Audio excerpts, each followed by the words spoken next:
আয়ারল্যান্ডে ত্রিদেশীয় সিরিজ আর চ্যাম্পিয়ন্স ট্রফির জন্য টাইগারদের স্কোয়াড নিয়ে জল্পনা কল্পনার শেষ ছিল না এই কয়দিন। ক্রিকেট পাড়ার সব গুঞ্জন আর সমর্থকদের ভাবনা চিন্তার অবসান ঘটিয়ে অবশেষে ঘোষিত হলো দল।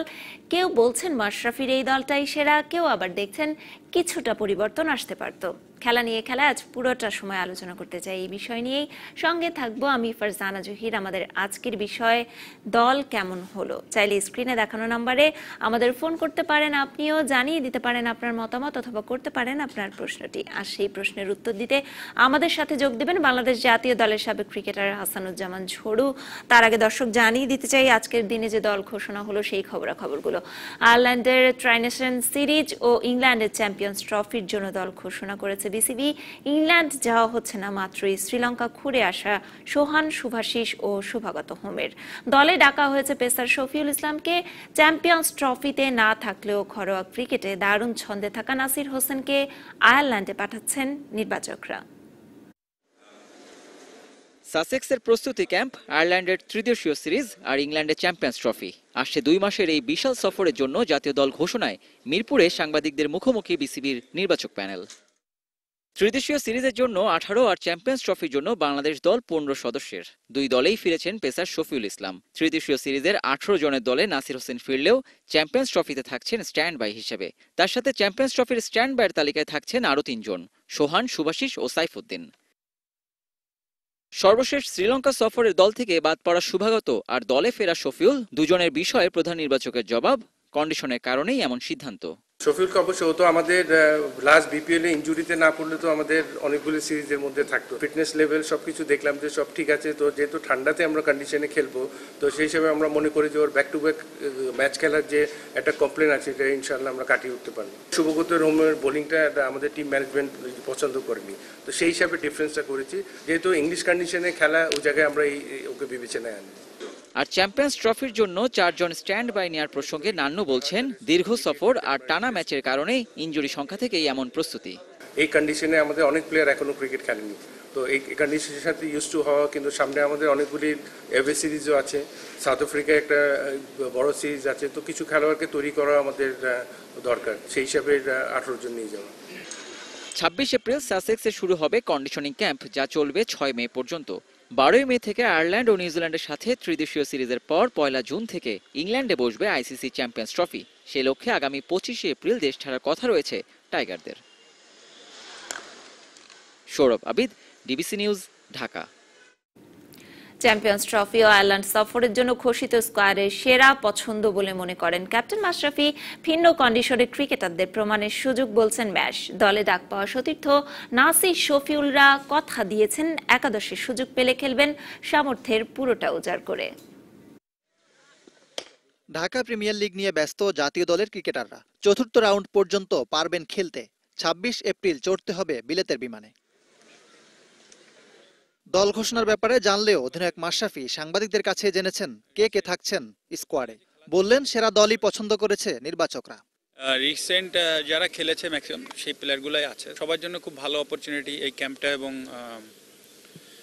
আপনার আয়ারল্যান্ড সিরিজ নিজেদের তৈরি করার, এবং যারা বাইরে আছে তাদেরকে তাদের এই টিমে ঢোকার। সো আমার কাছে মনে হয় যে বেস্ট পসিবল টিম হয়েছে।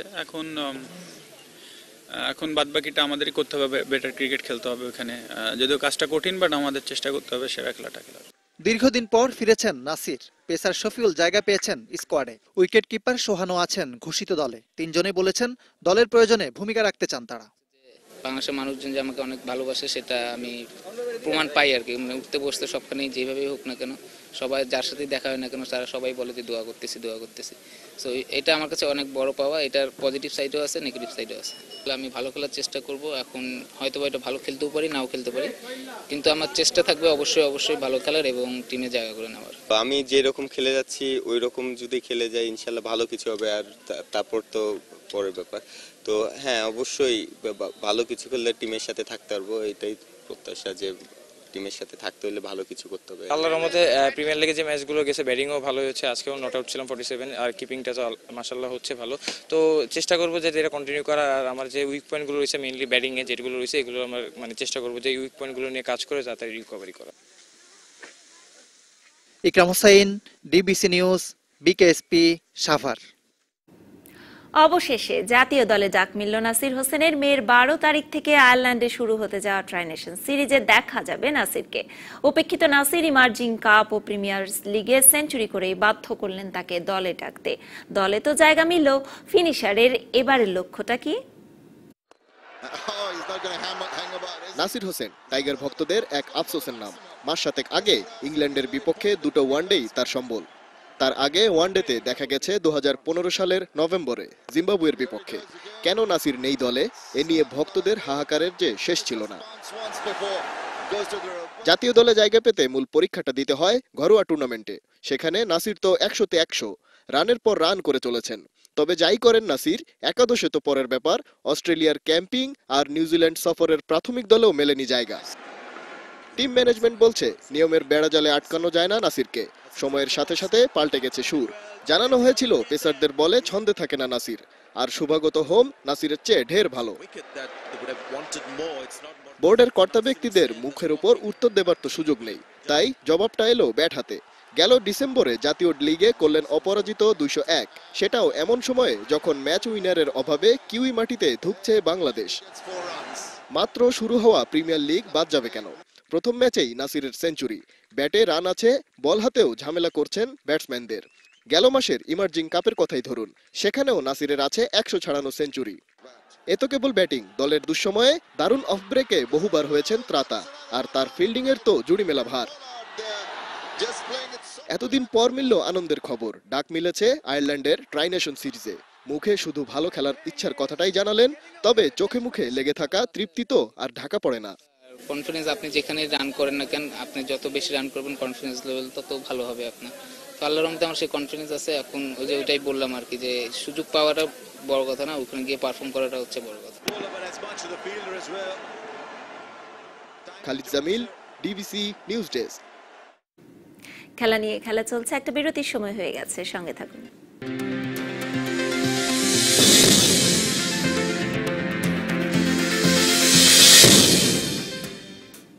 ডিবিসি নিউজের মধ্যরাতের আয়োজন খেলা নিয়ে খেলার সাথে আছি ফারজানা জহির। স্বাগত জানাচ্ছি আপনাদের আরও একবার। আমরা আলোচনা করব আজকের দল ঘোষণা হয়েছে সেই বিষয়টি নিয়ে। তার আগে জানিয়ে দিতে চাই ঢাকা প্রিমিয়ার লিগ ক্রিকেটের কিছু খবরাখবর। বিকেএসপির বৃষ্টিবিঘ্নিত ম্যাচে প্রাইম দোলেশ্বরকে 5 রানে হারিয়েছে শেখ জামাল ধানমন্ডি ক্লাব। জামালের 235 রানের জবাবে নির্ধারিত 38 ওভারে 230 রানের বেশি তুলতে পারেনি প্রাইম দোলেশ্বর। টস জিতে ব্যাটিংয়ে নামা শেখ জামালকে 238 রানের পুঁজি এনে দেন ফজলে মাহমুদের 55 ও ইমরুল কায়েসের 67 রান। ইন্ডিয়ান রিক্রুইট পুনিত 13-83 রানে ম্যাচ জিতেই নিয়েছিল দোলেশ্বর। জামাল ক্যাপ্টেন আব্দুর রাজ্জাক করেছেন ঝামেলা, 39 রানে নিয়েছেন 20। তো আব্দুল মজিদ ও মার্শাল আইয়ুবের উইকেট 3টি। 5 রানে ম্যাচ জিতে নিয়েছে তার দল। রাজ্জাক হয়েছেন ম্যাচ সেরা।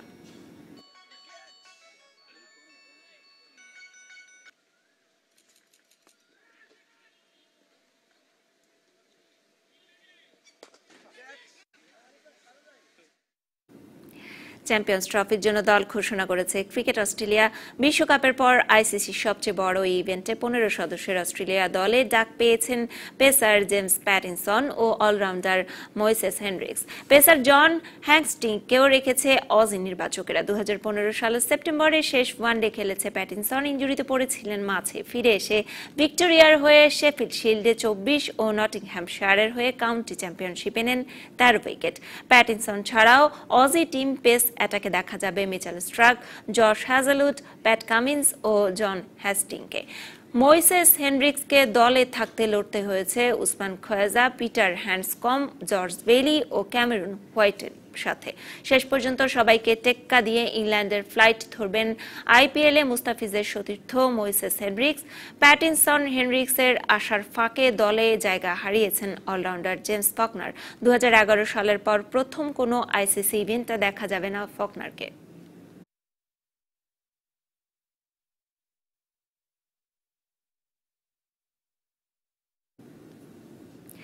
ঢাকা প্রিমিয়ার ডিভিশন লিগের আরো খবর। নাসির হোসেনের কাছে হেরে গেলেন মুশফিকুর রহিম। নাসিরের গাজী গ্রুপ 8 উইকেটে হারিয়েছে মুশি লিজেন্ডস অব রূপগঞ্জকে। বৃষ্টি বিঘ্নিত ম্যাচে কমে এসেছিল 47 ওভারে। টস জিতে ব্যাট করার সিদ্ধান্ত মুশফিকের। ব্যাট হাতে নামতেও বেশিক্ষণ লাগলো না রূপগঞ্জ ক্যাপ্টেনের। আবু হায়দার রনির পেসে 12 রানের মধ্যেই 3 উইকেট খুঁয়ে বসে লিজেন্ডস অব রূপগঞ্জ। 56 রানের পার্টনারশিপ গড়লেন মুশফিক মাহমুদুল। রান তোলার চেয়ে 2 ব্যাটসম্যান চেয়েছেন উইকেটে টিকে থাকতে। গাজীর বিদেশি রিক্রুট পারভেজ রাসুলকে উইকেট দিলেন মুশফিক। আশার জাইদি মাশরাফিরাও পারেননি হাল ধরতে। নবম উইকেটে খেল দেখালেন মোশাররফ রুবেল ও মোহাম্মদ শরীফ। 57 রানের পার্টনারশিপে রূপগঞ্জের পুঁজি 156। ছোট টার্গেট তাড়ায় নেমে কোনো চাপই নিতে হয়নি গাজী গ্রুপ ক্রিকেটার্সকে। 2 ওপেনার এনামুল বিজয় আর জহুরুল দেখে শুনে খেললেন। 59 রানের জুটি ভাঙল বিজয়ের বিদায়ে। টিকে থাকলেন জহুরুল। মুমিনুলকে সঙ্গে নিয়ে জয়ের কাছাকাছি নিয়ে গেলেন গাজী গ্রুপকে। মুমিনুল ফিরেছেন 44 করে, তাতে অবশ্য সমস্যা হয়নি তার দলের। 62 করে নট আউট থাকলেন জহুরুল। নাসির যোগ করলেন 15 run. Raziur Rahman, DBC news. ক্রিকেটের আরও কিছু খবর। ত্রিদেশীয় ফিজিক্যালি চ্যালেঞ্জ টি20 টুর্নামেন্টে বৃষ্টির কারণে পরিত্যক্ত হলো বাংলাদেশ ও ভারতের ফাইনাল। ফলে বাংলাদেশের সাথে যুগ্মভাবে চ্যাম্পিয়ন ঘোষণা করা হয়েছে অতিথি ভারতকে। দুদলই গ্রুপ পর্বে শ্রীলঙ্কাকে হারিয়ে ফাইনালে ওঠে। জগন্নাথ হল মাঠে সকাল 9টায় ফাইনাল শুরু হবার কথা থাকলেও ভেজা মাঠ ও থেমে থেমে বৃষ্টির কারণে খেলাই হতে পারেনি। বেলা 3টা পর্যন্ত অপেক্ষার পর আম্পায়াররা ম্যাচ পরিত্যক্ত ঘোষণা করেন। টুর্নামেন্টে সেরা হয়েছে বাংলাদেশের সুজা ইসলাম। চ্যাম্পিয়ন দুদলকেই দেওয়া হয়েছে 25,000 টাকা। পুরস্কার বিতরণ করেন যুব ও ক্রীড়া উপমন্ত্রী আরিফ খান জয় ও বিসিবি বোর্ড পরিচালক ও সাবেক অধিনায়ক আকরাম খান।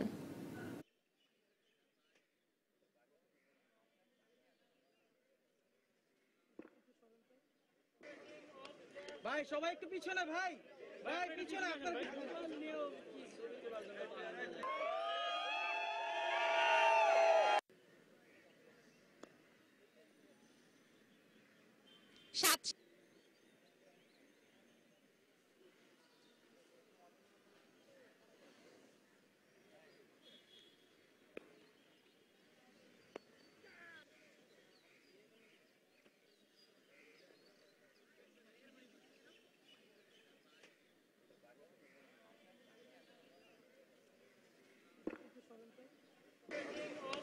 ভাই সবাই একটু পিছনে, ভাই ভাই পিছনে আপনার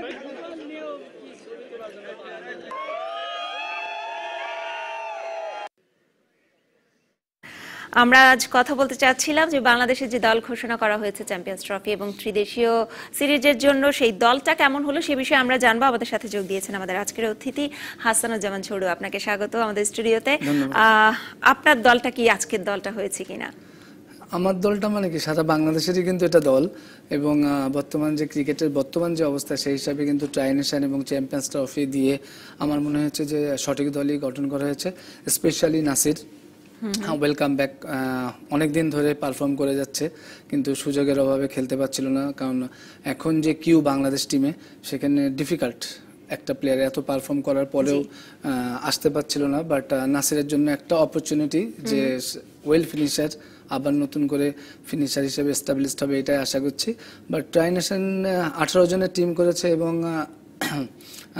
চ্যাম্পিয়ন্স ট্রফিতে 15 জন কম্বাইনলি আমাদের জন্য ভালো হয়েছে যে চ্যাম্পিয়ন্স ট্রফির আগে ট্রাইনেশনটা আমাদের জন্য একটা প্রস্তুতিমূলক জায়গা হবে, যেখানে পারফর্ম করার জন্য আমাদের প্লেয়াররা উন্মুখ হয়ে থাকবে আশা করি। জি, তার মানে আপনি বলতে চাচ্ছেন যে দলটা বেস্ট দলই হয়েছে, কারণ মাশরাফিও আজকে কথা বলছিলেন, উনিও বলছিলেন যে সময়ের সেরা দলটাই হয়েছে।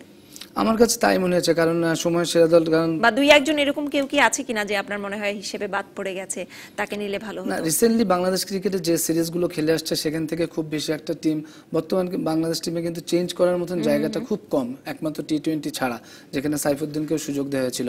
এবং এত বেশি পারফর্মাররা পারফর্ম করছে ক্রিকেটাররা, যেখানে খুব সুযোগ কম যে নতুন প্লেয়ার এখানে আসার এক্সপিরিয়েন্স। অন্যান্য দেশেও কিন্তু তাই করছে। আয়ারল্যান্ড রিসেন্টলি কিন্তু আয়ারল্যান্ডও তাদের এক্সপিরিয়েন্স কিছু ক্রিকেটারকে আবার টিমে কামব্যাক করেছে, অথবা ইনজুর্ড ছিল তাদেরকে রিকভারি করে টিমে চান্স পেয়েছে। অল ওভার আমার কাছে মনে হচ্ছে যে বাংলাদেশের প্রস্তুতি এবং সাসেক্সে যে একটা 10 দিনের ক্যাম্প হবে চ্যাম্পিয়ন্স ট্রফির আগে, অথবা তো এইটা মনে হয় আমার জন্য, আমাদের প্লেয়ারদের জন্য উপযুক্ত একটা জায়গা। প্রিমিয়ার লিগও খেলে যাচ্ছে, সো সব মিলিয়ে বেস্ট দলটি যাচ্ছে। জি, সেখানে আগের যেই দল ছিল সেই দল থেকে 3 জন বাদ পড়েছেন এবং নতুন অ্যাড হয়েছেন, যেটা আমরা ধারণা করছিলাম যে একজন পেসার যদি আসেন নতুন, সেক্ষেত্রে হয়তো শফিউল আসবেন, তিনি এসেছেন, শুভাশিস রায় বাদ পড়েছেন। তো এই পরিবর্তনগুলো কেমন মনে হচ্ছে আপনার কাছে? টিমের এই পরিবর্তনগুলো দরকার আছে, কারণ আমাদের সামনে যে ধরনের ক্রিকেট আছে, এবং দেখেন আউটবোর্ড এবং ইনবোর্ড দুইটা মিলে কিন্তু অনেক ক্রিকেট সামনে, এবং আমাদের যে ক্রিকেটারের সংখ্যা সেখানে কিন্তু অপরচুনিটিস দিতেই হবে। শেফিল্ড কিন্তু খুব ভালো করছিল, শেফিল্ড লাস্ট বিপিএল অনেক ভালো করেছে, ইনজুরির কারণে বাইরে ছিল। 16 ডিসেম্বরে সে কিন্তু টিমের বাইরে চলে আসছে, আবার বিপিএলটাও খুব ভালো মতন সে খেলছিল।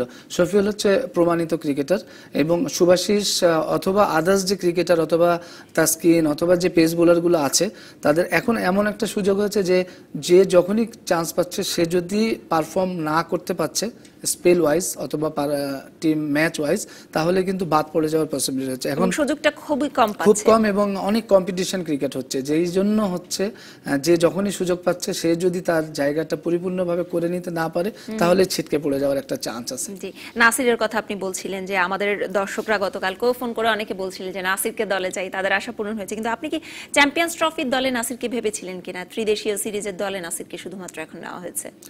এখন ত্রিদেশীয় দলের টিমে নেওয়া হয়েছে। দেখেন এখন যে ধরনের ক্রিকেট হচ্ছে, ইনজুরি খুব ওতপ্রোতভাবে আমাদের ক্রিকেটারদের সাথে জড়িয়ে আছে।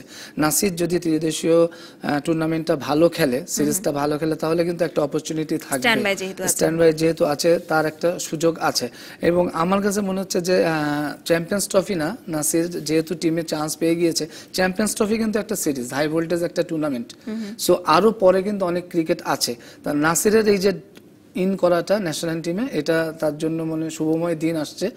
চ্যাম্পিয়ন্স ট্রফিটাই টার্গেট না করে ভালো খেলা দরকার নাসিরের, যে জিনিসগুলো যে ক্রিকেট সে খেলে আসছে বিগত বছরগুলোতে ধারাবাহিকভাবে, কিন্তু সে ইমার্জিং কাপ থেকে শুরু করে আপনার লোকাল ক্রিকেট সব জায়গায় কিন্তু পারফর্ম করছে, এবং একটা কোনো জায়গায় টু শব্দ করেনি যে পারফর্ম করছে। কিন্তু আমরা হয়তো কথা বলছি যে নাসিরের টিমে অন্তর্ভুক্তিটা খুব দরকার, সমর্থকরা কথা বলছে আবেগের দিক থেকে, কিন্তু ও কিন্তু চুপচাপ ক্রিকেট খেলে গিয়েছে এবং পারফর্ম করছে। তা আমি আশাবাদী যে এই পার্সোনালিটিটা, এই ক্রিকেট পারফরমেন্সটা চ্যাম্পিয়ন্স ট্রফিতে সুযোগ পেলে কাজে লাগাবে, এবং ট্রাই নেশনটা তার জন্য একটা উপযুক্ত জায়গা, পারফর্ম করলেই। এবং আমরা প্র্যাকটিস ম্যাচও অনেক খেলবো, প্র্যাকটিস ম্যাচও কিন্তু 2টা খেলবো আমরা, সো ওখানে যদি সুযোগ পায় এবং ভালো খেলে, তাহলে তো অবধারিতভাবে নাসির টিমে চলে আসবে। জি, একটা ব্যাপার আমি একটু জানতে চাচ্ছি যে দল ঘোষণার আগে থেকেই অনেক সমর্থকরা যারা আমাদেরকে বিভিন্ন সময় ফোন করেন বা বিশ্লেষক যারা আসেন, অনেকেই একটু শঙ্কিত থাকেন যে দলটা আসলে কিরকম হবে, কারণ হাতুড়ে সিংহের পছন্দের দলই সবসময় দেওয়া হয়ে থাকে।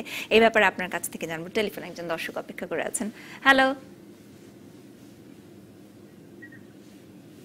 হ্যালো,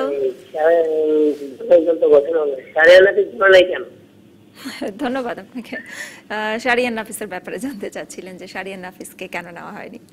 শারিয়ান নাফিসও পারফর্ম করছে, কিন্তু আমি না একটা বিষয়ে খুব বেশি ইন্টারেস্টেড, সেটা হচ্ছে যে শারিয়ান নাফিস, নাইম ইসলাম, তুষার, ইমরান, এরা না পারফর্ম করছে, এবং আমাদের এই ক্রিকেটারদের ভিতর যে রিয়ালিটিটা আসছে, যে বাস্তবতা, যে আমরা পারফর্ম করছি, টিমে চান্স পাচ্ছি না, এই বিষয়টাও কিন্তু আমাদের ক্রিকেটারদের মধ্যে চলে আসছে। দেখেন আপনি যদি বাংলাদেশ টিম আপনি ডিভাইড করেন, কম্পালসারি ক্রিকেটার কিন্তু 5 থেকে 6 জন, তামিম, সাকিব, মুশফিক, মাশরাফি, মাহমুদুল্লাহ রিয়াদ, এর সাথে অ্যাডিশনাল যারা আসছেন নিউলি, তারা হচ্ছে মোহাম্মদ মিরাজ এবং সাব্বির। সো এরা কিন্তু অ্যাডিশনাল ক্রিকেট খেলছে, তো পরিপূর্ণ একটা কমপ্লিট একটা টিম আছে। Performance different thing, good cricket খেলছে কিনা সেটা হচ্ছে ইম্পর্টেন্ট। সো এই জায়গাটায় একটা নতুন ক্রিকেটার বলতে হয় শারিয়ান নাফিস অথবা নাইম ইসলাম, যারা পারফর্ম করে আসছে, তাদের যদি আপনি সুযোগ করে আসতে হয়, তারা কিন্তু অনেক রান করছে ঘরোয়া লিগে পারফর্ম করেছে, সুযোগ পাচ্ছে না, এটা হচ্ছে বাস্তবতা। তারা ধৈর্য ধরে আসছে, কিন্তু একটা না একটা সময় আসবে। কিন্তু আমরা সমর্থকরা মনে করি যে টিমের বাইরে আছে সে মনে হয় টিমে আসলেই ভালো করবে, কার জায়গায় তিনি আসবেন, কাকে বাদ দেওয়া হবে, তখন আবার প্রশ্নটা উঠবেই যে অমুককে কেন বাদ দেওয়া হলো। খুব স্বাভাবিক। এবং এমন একটা জায়গা হচ্ছে, বাংলাদেশ টিমটা এমন একটা অবস্থানে আছে, যেখানেই আসছে তাকে কিন্তু পারফর্ম করতে হচ্ছে। একটা প্লেয়ার যদি পারফর্ম না করে, অথবা যদি ফিটনেসের ঘাটতি থাকে, অথবা ভুল ত্রুটি কোনো কিছু থাকে, টিমের রেজাল্টটা কিন্তু টোটালি চেঞ্জ হয়ে যাচ্ছে। সো টিমম্যান হাতুড়া সিং এর, একটু আগে আপনি বললেন যে হাতুড়া সিং এর টিম, হাতুড়া সিং এর কিন্তু টিম সিলেক্ট করছে। যখনই ভালো খেলছে তখন আমরা বলছি যে প্লেয়ার ভালো, আর যখন ভালো খেলছে না তখন কিন্তু আমরা বলছি হাতুড়া সিং এর টিম। কিন্তু হাতুড়া সিং এর কিন্তু এখানে কোনো ব্যক্তিগত ইন্টারেস্ট নাই, টিম পারফরমেন্স করলেই হাতুড়ি টিম সাকসেসফুল। সো আমরা এবং সে অবশ্যই নিজের সাকসেসটাই চায়। আরো অনেক কিছু জানবার ছিল আপনার কাছ থেকে, কিন্তু যেহেতু আজকে আমাদের সময় হাতে একদমই নেই তাই শেষ করতে হচ্ছে। আপনাকে অসংখ্য ধন্যবাদ আমাদের স্টুডিওতে এসে সময় দেওয়ার জন্য। দর্শক, এই ছিল খেলা নিয়ে খেলার আজকের আয়োজনে। কাল আবারও দেখা হবে ঠিক একই সময়ে অন্য কোনো অতিথি নিয়ে, অন্য কোনো বিষয় নিয়ে। ডিবিসির সঙ্গে থাকুন 24 ঘন্টা।